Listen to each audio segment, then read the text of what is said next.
অবশ্যই আর্থিক দুর্বলতার কারণ তো আছেই।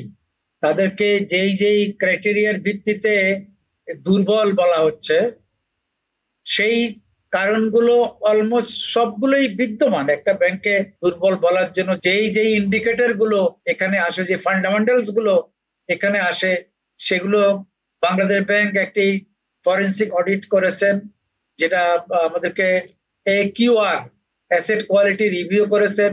Central bank side by side এটাকে অডিট করেছেন। এই কাজগুলো সম্পূর্ণ সম্পন্ন হয়েছে এবং এটা রিকনসাইল করতে গিয়ে দেখা গেল এক একটি ব্যাংকের অ্যাসেটের অবস্থা 90-95% পর্যন্ত ব্যাড অ্যাসেট। ফলে একটা কোর ব্যাংকিং এর অ্যাসেট যদি এই অবস্থা হয়, তাহলে সেটাকে স্বাভাবিকভাবে দুর্বল বলা যায়। ওই কারণে এদের ক্যাপিটাল শর্টেজ, এদের প্রভিশন শর্টেজ, এদের সিআরআর এসএলআর শর্টেজ, এদের অন্য যেই ট্যাক্স ইস্যুস গুলো, ফিসকাল ইস্যুস গুলো আছে, সেগুলো তারা মানতে পারছে না।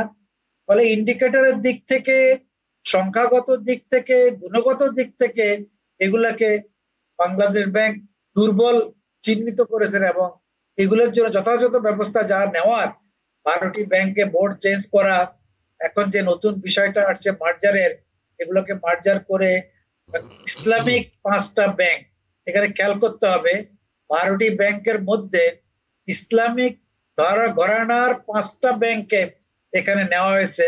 এখানে ইসলামিক ঘরানার শাহজালাল ইসলামী ব্যাংক, স্ট্যান্ডার্ড ব্যাংক, আল আরাফা ব্যাংক, ইসলামী ব্যাংক, ওইগুলোকে বাদ রেখে খালি আইসিবি ইসলামী ব্যাংকে এখানে ঢোকানো হয় নাই। আর বাকি যেগুলো মোস্টলি নিউ জেনারেশন ব্যাংক বা তার আগের এক জেনারেশন আগের ব্যাংক, এইগুলোই এই দুর্বল হিসেবে এখানে চিহ্নিত আকারে আসছে। আপনি যেটা প্রশ্ন করলেন যে কেন এগুলো দুর্বল, দুর্বল হওয়ার যত কাঠামোগত দিক, গভর্নেন্স ইস্যু, সংখ্যাগত ইস্যু, সবগুলোই এখানে অভাব পরিলক্ষিত হয়েছে বলেই এই টার্মটা এখানে আসছে। দুর্বল বলার কারণেই যে এই বিষয়টা আসছে যে এগুলোকে মার্জার করে যদি একটি বড় ব্যাংক করা যায়, আমরা হয়তো সেটা আলোচনায় পরে আসবো। এই যে নেগেটিভ নেগেটিভ যোগ করলে যোগফল কি দাঁড়াবে, এটা নিয়ে নানান আলোচনা, তর্ক বিতর্ক থাকতে পারে।